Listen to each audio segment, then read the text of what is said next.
Bismillah.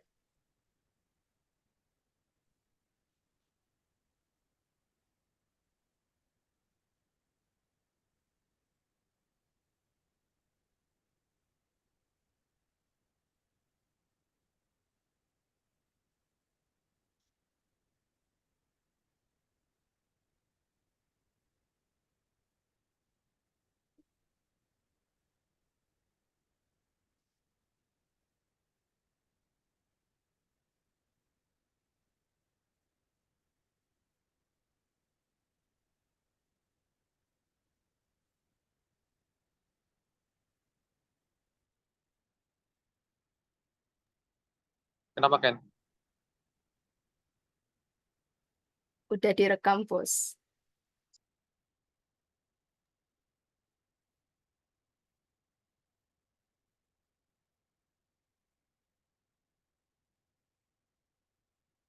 Baik, bismillahirrahmanirrahim. Assalamualaikum warahmatullahi wabarakatuh. Waalaikumsalam warahmatullahi Waalaikumsalam wabarakatuh. warahmatullahi Warahmatullahi wabarakatuh. wabarakatuh. Selamat siang, salam sejahtera bagi kita semua. Yang terhormat, Ibu Dr. Yayu Hidayah, MPD, selaku dosen pengampu mata kuliah Pancasila. Kemudian, tak lupa juga yang kami banggakan teman-teman yang mungkin sedang menyaksikan presentasi kami.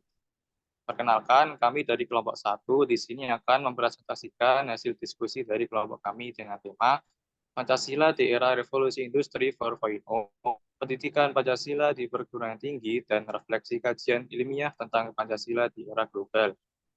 Mohon sebelumnya perkenalkan saya Nahara Kurniawan di sini sebagai moderator.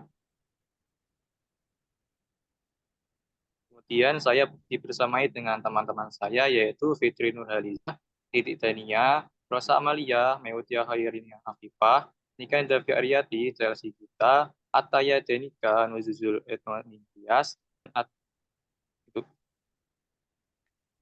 Baik, kemudian dalam beberapa menit ke depan kami akan membagi dalam 2 sesi. Pertama yaitu sesi presentasi dan yang kedua sesi penutup. Nah, tanpa berlama-lama kita akan masuk pada sesi yang pertama yaitu sesi presentasi. Kepada presenter yang bertugas dipersilahkan. Oke, yang pertama akan bahas apa itu revolusi industri 4.0. Jadi, istilah revolusi industri 4.0 pertama kali diperdengarkan dalam acara Hannover Trade Fair pada tahun 2011 oleh sekelompok perwakilan ahli berbagai bidang asal Jerman. Selain itu, terdapat Angela Merkel juga memperkenalkan revolusi industri 4.0 dalam acara World Economic Forum atau WEF. Jadi, era revolusi industri 4.0 adalah era yang menitikberatkan pada konsep penggunaan otomatisasi, digitalisasi, dan teknologi cyber, di mana terdapat banyak sekali pemanfaatan smart teknologi dalam kehidupan sehari-hari. Bahkan penerapan teknologi seperti mesin itu tidak memerlukan tenaga manusia dalam pengaplikasiannya. Nah, terdapat beberapa contoh teknologi yang menandai perkembangan era revolusi industri 4.0. Yang pertama tuh ada Internet of Things. Internet of Things adalah konsep di mana berbagai perangkat fisik yang saling terhubung melalui internet untuk berbagi data dan berkomunikasi satu sama lain. Contohnya tuh kayak smart home di mana lampu, AC, atau perangkat lainnya tuh bisa dikontrol melalui smartphone atau handphone. Yang kedua ada Big Data.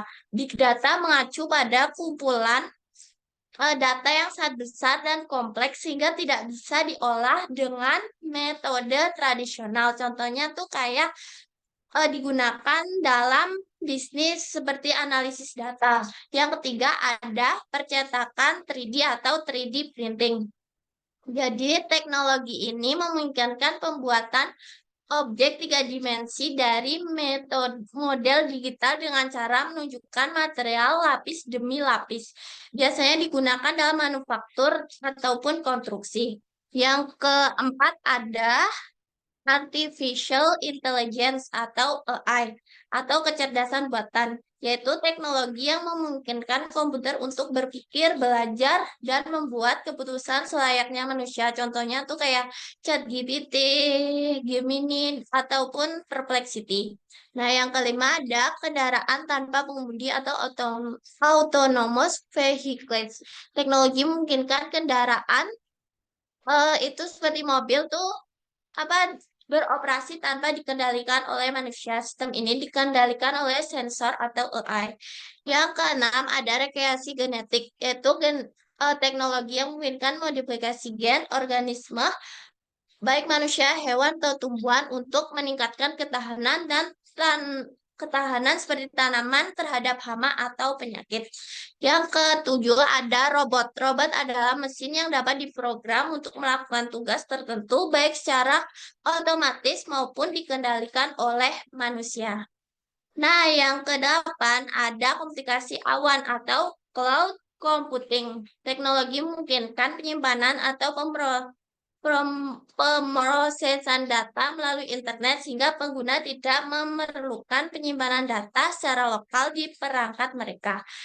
Yang terakhir ada mesin pintar atau smart machine. Mesin pintar adalah perangkat yang belajar dari pengalaman dan menyesuaikan diri dengan perubahan lingkungan. Contohnya tuh kayak AI juga dalam robotika kendaraan otonom ataupun kendaraan otonom dan sistem otomatisasi dalam industri. Next.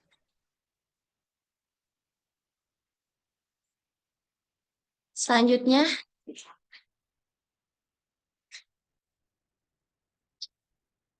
nah, selanjutnya tuh ada tantangan dan peluang. Hadirnya Pancasila yang menjadi nilai luhur bangsa berpengaruh besar terhadap perkembangan teknologi terkini digital di masa kini.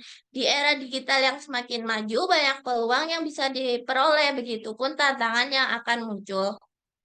Generasi muda dihadapkan dengan perubahan perilaku dengan nilai-nilai terpengaruh oleh budaya lokal. Peluang yang terkait dengan transformasi digital ini yaitu partisipasi generasi muda untuk beradaptasi dengan perkembangan teknologi dan meningkatnya segala kemampuan digital mereka. Nah, dengan adanya ini generasi muda itu bisa jauh lebih efektif dalam mengimplementasikan pengembangan nilai-nilai yang terkandung dalam Pancasila dalam mempertahankan bangsa Indonesia. Selain itu, transformasi digital di era revolusi ini juga dapat membantu meningkatkan kesadaran dan kepedulian masyarakat di kehidupan sosial di sehari-hari. Nah, hal-hal yang menjadi tantangan yang perlu dihadapi adalah yang pertama, dapat kita mencegah hal-hal yang negatif dipengaruhi oleh teknologi digital berkaitan dengan nilai-nilai Pancasila. Perlunya generasi muda untuk berpikir kritis dan selalu mempertahankan nilai luhur yang ada di Pancasila. Contohnya tuh kan ada maraknya penyebaran info yang tersebar di media sosial yang kurang akurat atau yang biasa dikenal tuh hoax. Itu merupakan transformasi menjadi tantangan dalam transformasi digital saat ini. Nah, dengan adanya itu sebagai generasi muda, kita dapat mengetahui pentingnya untuk selalu menyaring informasi dan untuk memahami sumber informasi yang akurat. Oke.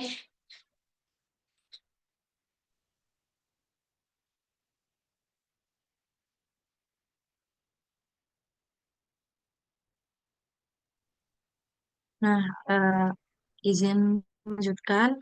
Selanjutnya yaitu peran Pancasila. Nah, yang ditampilkan di PPT adalah peran Pancasila pada siswa, yaitu yang pertama belajar dengan serius, menjadi siswa yang rajin dan bertanggung jawab. Karena implementasi dari Pancasila sendiri, kita tahu bahwa adanya profil pelajar Pancasila, yaitu untuk menciptakan pelajar di Indonesia menjadikan siswa yang mempunyai landasan kepribadian yang baik. Itu. Yang kedua, menghormati guru dan juga teman, yaitu menciptakan lingkungan yang saling menghargai, saling menghormati antara yang tua juga yang muda. Setelah itu mengikuti kegiatan sekolah, berpartisipasi aktif dalam kegiatan dan juga lomba-lomba yang ada di sekolah. Itu merupakan implementasi nilai-nilai Pancasila, yaitu sila yang pertama, yaitu ketuhanan yang Maha Esa, meningkatkan rasa eh, untuk meningkatkan rasa ketuhanan dan juga meningkatkan rasa kepercayaan pada dirinya sendiri. Yang selanjutnya, slide selanjutnya,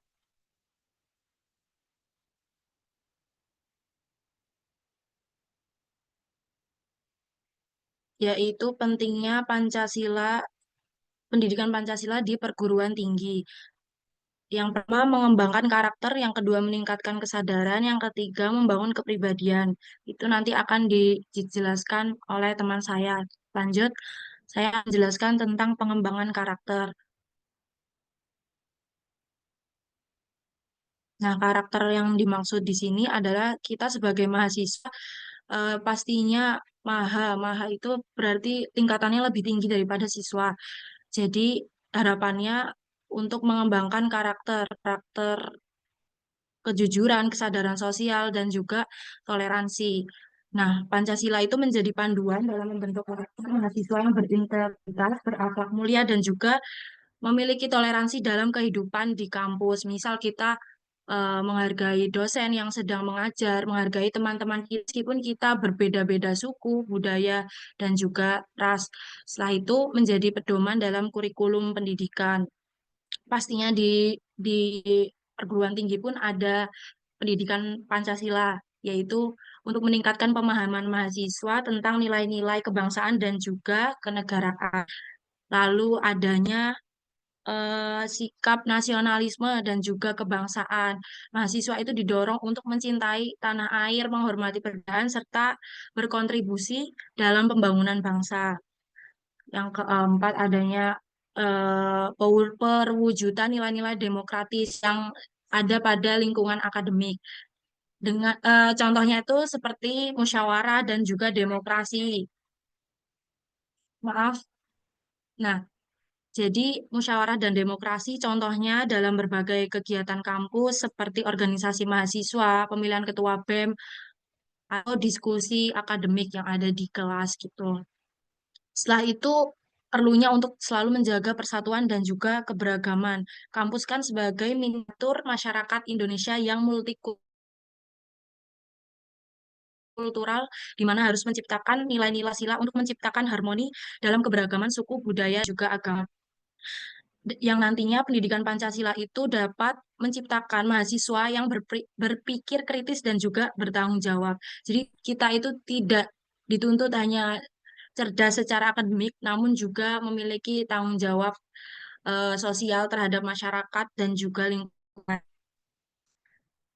Terus perguruan tinggi di sini perannya dalam menciptakan inovasi berbasis Pancasila untuk memajukan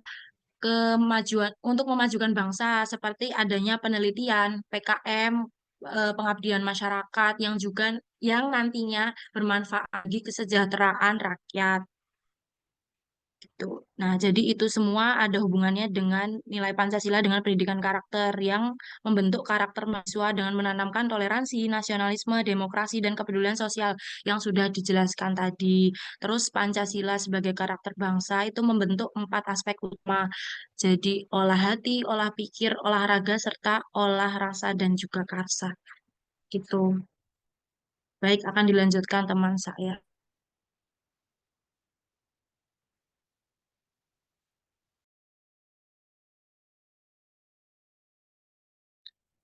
Oke, selanjutnya selain meningkatkan, selanjutnya yang kedua ini meningkatkan kesadaran.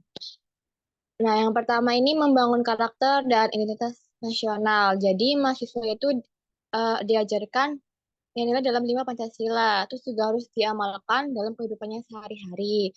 Jadi sila yang pertama itu ketuhanan, yang kedua itu kemanusiaan, yang ketiga itu persatuan, dan keempat itu kelayakan, dan yang kelima itu keadilan. Jadi kita harus mengamalkan 5 Pancasila itu dalam kehidupan sehari-hari. Nah, yang kedua ini meningkatkan rasa nasionalisme dan patriotisme. Jadi kita nih harus menghargai perjuangan kemerdekaan Indonesia dan menanamkan semangat kesatuan, kebanggaan terhadap bangsa, dan kebebasan terhadap negara. Jadi kayak kita tuh harus menghargai, kayak gimana ya, kita harus menghargai perjuangan pahlawan-pahlawan yang udah membuat Indonesia itu merdeka gitu loh. Jangan malas menas-mena gitu loh, jangan malas enak-enaknya gitu. Terus yang ketiga ini mencegah pengaruh negatif globalisasi. Jadi kita kalau misalnya ada pengaruh dari luar negeri gitu, kalau nggak negara barat itu berarti kita harus menyaringnya terlebih dahulu gitu loh. Kita ambil yang sisi-sisi plus-plusnya, yang minusnya itu kita buang gitu. Soalnya kalau kita malah lebih condong ke budaya asing, malah kita udah nggak bisa mencintai budaya lokal kita. Terus yang keempat ini mendorong mahasiswa sebagai agen perubahan. Kenapa mahasiswa dijadikan sebagai agen perubahan? Karena ya emang mahasiswa kan kayak kumpulan-kumpulan remaja-remaja yang membantu menyuarakan suara rakyat kepada pemerintah. Misalnya ada kebijakan-kebijakan oh, yang tujuannya itu belum benar gitu lah, yang belum pasti, malah merugikan rakyat. Berarti itu mahasiswa yang pertama kali menyuarakan suara rakyatnya. Seperti itu. Selanjutnya Sudah. adalah Selanjutnya adalah membangun kepribadian. Nah, selain mengembangkan karakter dan meningkatkan kesadaran tadi, pendidikan Pancasila juga membentuk kepribadian mahasiswa yang kuat, berani, dan berwawasan.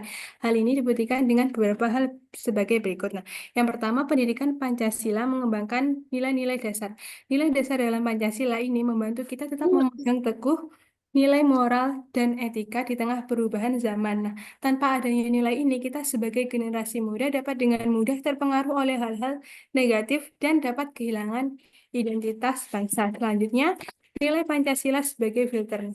Di era globalisasi saat ini kan pengaruh budaya asing dapat dengan cepat dan mudah masuk melalui media teknologi. Nah, nilai Pancasila ini menjadi acuan dan berperan dalam menyaring budaya-budaya asing yang masuk itu agar tetap selaras dengan nilai-nilai yang dikandung oleh Pancasila. Yang terakhir, nilai Pancasila membangun mentalitas. Nah, pendidikan Pancasila ini selain mengajarkan teori juga membentuk mental mahasiswa yang kuat. Nah, mental yang kuat ini bisa membangun karakter kita yang teguh dan dapat berpikir kritis dalam menghadapi tantangan. Selain itu, mental ini dibutuhkan agar kita dapat beradaptasi di tengah perubahan zaman ini tanpa kehilangan jati diri bangsa. Next.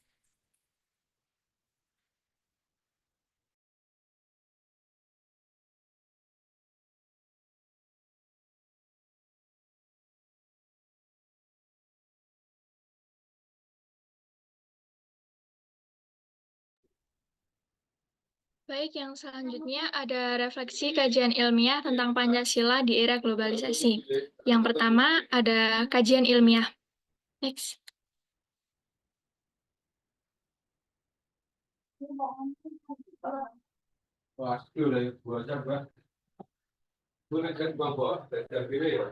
Seperti yang kita ketahui, sejak Pancasila disahkan tanggal 8 Agustus 1945, Pancasila ini telah menjadi kajian ilmiah seperti dalam pemikiran Notonegoro dan juga Dirakarya yang tidak hanya mengkaji secara ilmiah namun juga secara filosofis. Namun dalam pengimplementasiannya sampai saat ini Pancasila memiliki pasang surutnya sendiri. Nah, oleh karena itu perlu adanya berbagai pemikiran-pemikiran baru agar Pancasila ini dapat sesuai dengan keadaan dan zaman yang dihadapi oleh negara Indonesia. Nah, di era yang semakin berkembang ini, atau era globalisasi, ada banyak tantangan yang harus dihadapi oleh negara Indonesia. Otomatis juga akan menjadi tantangan yang besar untuk Pancasila itu sendiri. Salah satunya tantangan tersebut adalah berbagai ideologi asing yang masuk ke Indonesia. Contoh ideologi tersebut adalah ideologi materialisme, hedonisme, dan konsumerisme. Nah, ideologi materialisme ini adalah ideologi yang memegang pemikiran bahwa keberhasilan seseorang itu diukur dari kepemilikan materi. Jadi seberapa kaya dia, seberapa banyak materi yang dia miliki. Lalu ideologi hedonisme atau pemikiran bahwa menekan pada kesenangan duniawi. Jadi hanya berfoya-foya di kehidupan duniawi ini. Lalu ideologi konsumerisme atau ini paham yang menganut atau mendorong masyarakat untuk lebih banyak menjadi pengguna daripada produsen. Nah, untuk itu perubahan pola pikir dan juga pendidikan yang baik itu harus didapatkan oleh masyarakat Indonesia di masa-masa globalisasi seperti ini.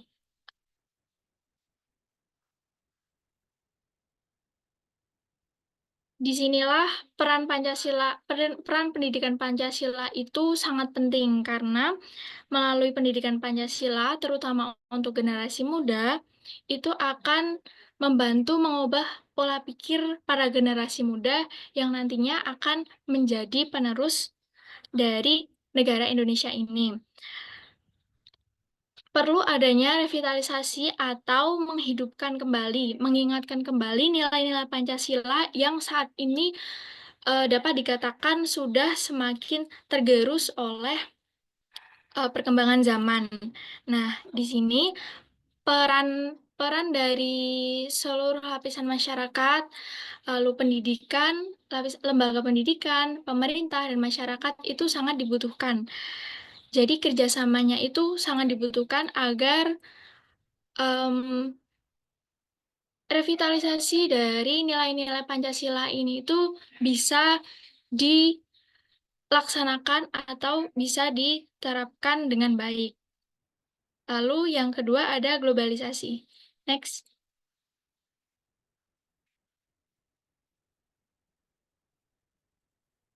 Nah, di era globalisasi ini tidak jauh berbeda dari tidak jauh berbeda dengan penjelasan kajian ilmiah yang tadi. Di era globalisasi itu membawa berbagai dampak untuk negara Indonesia, baik itu dampak baik maupun dampak buruk. Nah, untuk dampak buruknya itu adalah contohnya tadi masuknya berbagai ideologi-ideologi asing yang selanjutnya diikuti oleh masyarakat Indonesia, tapi ideologi tersebut tidak sesuai dengan Pancasila atau dasar negara kita.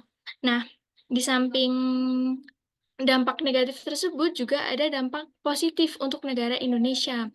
Salah satunya dengan mudahnya akses informasi yang didapatkan oleh masyarakat Indonesia dengan menggunakan berbagai teknologi, itu bisa menjadi salah satu cara untuk penyebaran atau pengajaran nilai-nilai Pancasila. Jadi lewat media sosial atau lewat yang biasa kita pakai handphone itu bisa digunakan sebagai alat untuk menyebarkan nilai-nilai Pancasila. Nah, salah satu strategi dari pemerintah dalam strategi menguatkan nilai-nilai Pancasila ini ada yang pertama yaitu revolusi mental. Revolusi mental itu penggemblengan mental yang itu dilaksanakan secara besar-besaran di mana di sini itu pembenahan mental terutama untuk para generasi muda di Indonesia agar sesuai atau berdasarkan pada nilai-nilai Pancasila kembali. Lalu yang Selanjutnya ada diplomasi budaya. Nah, diplomasi budaya ini adalah upaya untuk memperkenalkan budaya di Indonesia. Jadi lewat media sosial atau lewat teknologi-teknologi digital yang saat ini sudah ada. Nah, lagi peran dari masyarakat, pemerintah, dan juga lembaga pendidikan di sini memegang peran yang sangat penting karena kolaborasi antara ketiga pihak tersebut itu sangat dibutuhkan untuk mendukung penyebaran nilai-nilai Pancasila dalam berbagai aspek kehidupan. Seperti itu. Yang selanjutnya ada Pancasila sebagai identitas. Baik, izinkan saya melanjutkan, yaitu Pancasila sebagai identitas. Seperti yang teman-teman sudah ketahui bahwa Pancasila itu ada berbagai fungsi ya, diantaranya selain sebagai dasar negara Indonesia, Pancasila itu berperan sebagai ideologi, lalu sumber hukum negara kita, lalu nilai-nilai luhur bangsa Indonesia, kepribadian bangsa, dan salah satunya sebagai identitas bangsa Indonesia. Nah, di sini Pancasila sebagai identitas itu berkaitan dengan yang namanya ciri khas. Nah, identitas bangsa Indonesia dimaksud itu adalah ciri khas bangsa Indonesia yang membedakan bangsa Indonesia itu dengan bangsa yang lain. Nah, lantas, apa kaitannya Pancasila sebagai identitas ini terhadap kita sebagai menangani tantangan globalisasi di era revolusi industri kali ini? Nah, di sini terdapat sila-sila yang bisa kita ambil implementasinya, yaitu yang pertama, ketuhanan yang Maha Esa. Di sini, sebagai bangsa Indonesia, kita tentunya beragam, salah satunya yaitu agama. Nah, di setiap ajaran agama, ya tentunya kita itu pasti menyembah Tuhan yang satu, yaitu Tuhan yang Maha Esa. Nah, sebagai umat yang beragama juga, kita ini diajarkan untuk berjalan ke arah yang benar dan menjadi manusia yang berakhlak mulia. Nah, contohnya itu seperti apa? Nah, di sini terdapat contohnya yaitu taat kepada Tuhan Yang Maha Esa seperti menjauhi larangannya dan melakukan perintahnya. Selain itu, kita juga menanamkan rasa yakin bahwasanya di dunia ini semuanya adalah ciptaan milik Tuhan. Selain itu, dengan kemudian kepadanya lah Tuhan kita kembali. Lalu yang kedua, kemanusiaan yang adil dan beradab. Nah, dari ketuhanan tadi, sebenarnya itu adalah sila pertama yang sebenarnya berkaitan dengan sila-sila yang akan berlangsung selanjutnya. Nah, di kemanusiaan adil dan beradab ini, di mana ketuhanan yang Maha Esa itu berperan juga terhadap sila kedua, yang berarti Pancasila ini sebenarnya saling melengkapi satu sama lain. Nah, sebagai umat beragama, kita kan diajarkan untuk sebagai manusia yang berakhlak mulia ya. Nah, dari kemanusiaan yang adil dan beradab ini, kita bisa menerapkan etika dan moral yang telah diajarkan oleh agama tersebut. Nah, contohnya di sini, sebagai bangsa Indonesia, kita memiliki sikap yang ramah, sopan santun, dan lemah lembut. Nah, seperti yang teman-teman ketahui, ketika turis-turis ya datang ke Indonesia, itu pasti first impression mereka kepada kita itu orang-orang Indonesia itu ramah sekali ya. Padahal mereka hanya orang asing, tapi mereka disenyumi begitu. Nah, dari sikap-sikap kita yang ramah dan sebagainya ini, kita itu harus menjaganya agar kita tidak terpengaruh oleh budaya asing. Kenapa bisa terpengaruh budaya asing? Karena dampak dari globalisasi itu membawa dampak yang tidak hanya positif, tapi juga bisa berdampak negatif. Contohnya seperti aspek sosial budaya, seperti misal pengaruh individualisme, dan salah satunya juga adalah bagaimana kita memperlakukan orang lain atau adab dan sopan santun terhadap orang lain. Tuh. Lalu yang ketiga, persatuan Indonesia, yaitu sila ini memiliki kandungan yaitu sifat kebersamaan seperti gotong royong dan kemauan untuk bersatu. Nah, contohnya di kehidupan sehari-hari, misal kita sebagai mahasiswa pasti ada namanya kerja kelompok. Nah, kita pasti memiliki tujuan yang sama, yaitu mampu mengerjakan tugas itu sampai selesai. Lalu kita mendapatkan nilai yang baik dari hasil kerja kelompok itu. Nah, perlunya kerjasama antar kelompok juga kan untuk mencapai tujuan tersebut. Nah, selain itu jika dikaitkan dengan masa lampau juga kita untuk merdeka itu juga perlu kerjasama ya untuk mencapai kemerdekaan itu.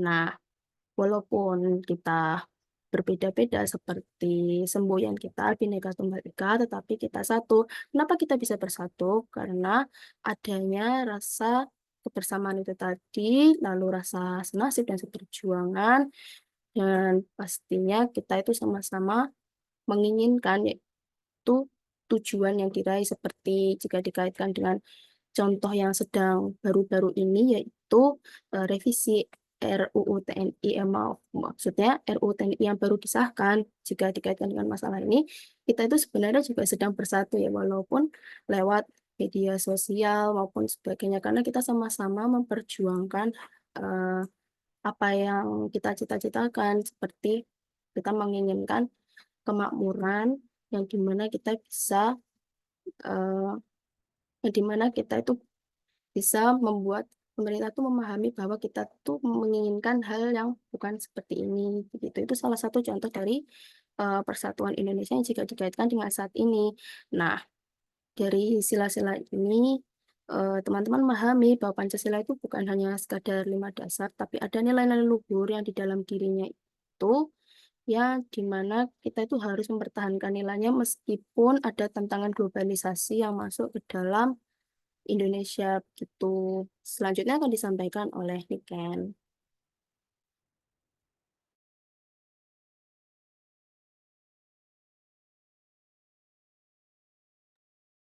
Baik, izin melanjutkan. Selanjutnya ada sila keempat, yakni kerakyatan kebijaksanaan dalam permusyawaratan perwakilan. Nah, pada sila ini sebenarnya nilai-nilai dari sila Pancasila keempat ini udah ada sejak zaman dahulu, sejak bangsa Indonesia belum merdeka, dikarenakan nilai ini ada kebiasaan musyawarah pada nilai kerakyatan ini sudah ada sejak dahulu.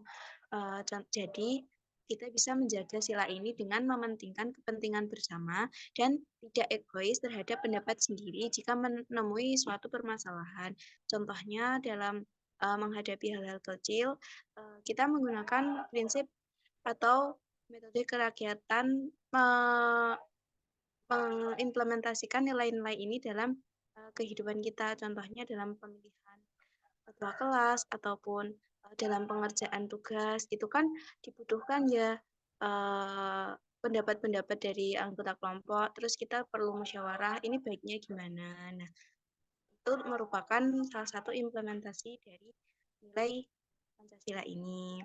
Kemudian kita juga mempunyai hak untuk menyampaikan aspirasi kita terhadap kondisi negara. Nah, di tengah keadaan negara kita yang seperti ini, kita masih mempunyai berhak untuk menyampaikan aspirasi kita dikarenakan sistem pemerintahan negara kita itu sistemnya demokrasi yang berarti kekuasaan berada di tangan rakyat. Jadi, dalam sila Pancasila ini lahir karena Indonesia telah menggunakan sistem demokrasi dalam menjalankan kehidupan yang di dalamnya, sehingga untuk menjaga sila-sila ini, untuk menjaga sila keempat ini, kita harus mengambil keputusan berdasarkan musyawarah dan mufakat, serta masyarakat harus menyampaikan aspirasinya terhadap kondisi negara dan kemudian ada sila yang kelima, yaitu keadilan sosial bagi seluruh rakyat Indonesia. Nah, maksud dari sila ini itu Indonesia itu selalu menjunjung tinggi nilai keadilan terhadap rakyatnya, mengingat kondisi rakyat Indonesia ini multikultural, bukan hanya dari segi keanekaragaman kebudayaan, namun kondisi sosialnya juga sangat beragam.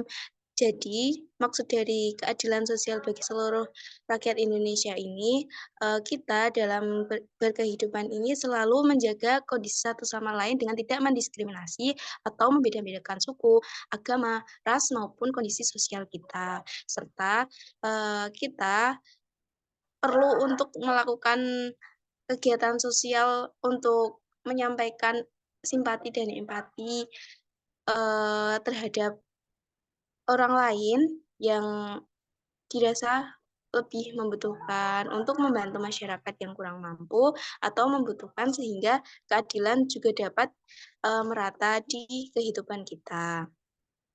Jadi, dalam sila kelima ini, Pancasila lahir karena Indonesia sangat menjunjung tinggi nilai keadilan terhadap rakyatnya.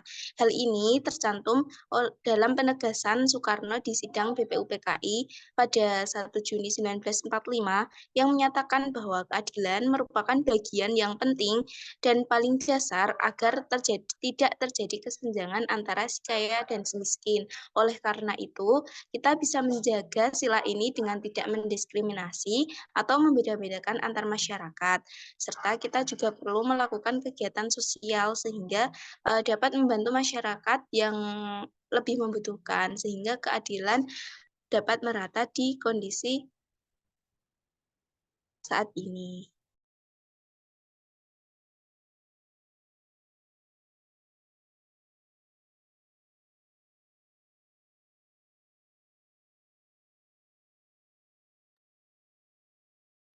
Baik, saja yang dapat saya sampaikan. Terima kasih.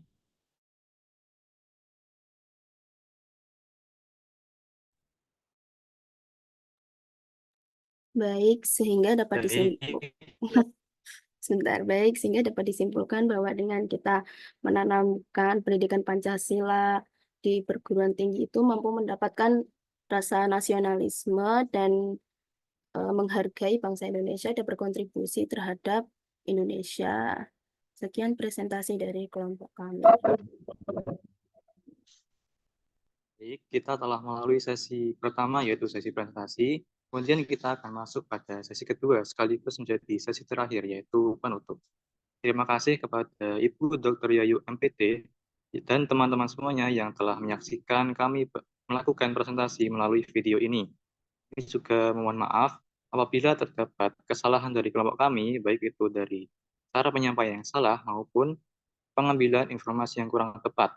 Kemudian, untuk teman-teman yang sedang menyaksikan video ini, jangan lupa juga untuk klik tombol subscribe, like, komen, dan juga share kepada teman-teman lainnya, agar video ini dan materi ini bisa bermanfaat lagi untuk banyak orang, seperti itu.